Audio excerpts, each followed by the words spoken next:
وله الجوار المنشآت في البحر كالأعلام فبأي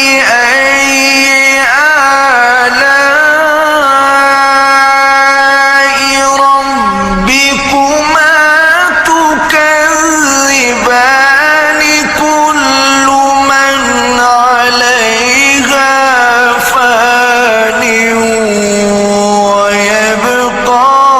وجه ربك ذو الجلال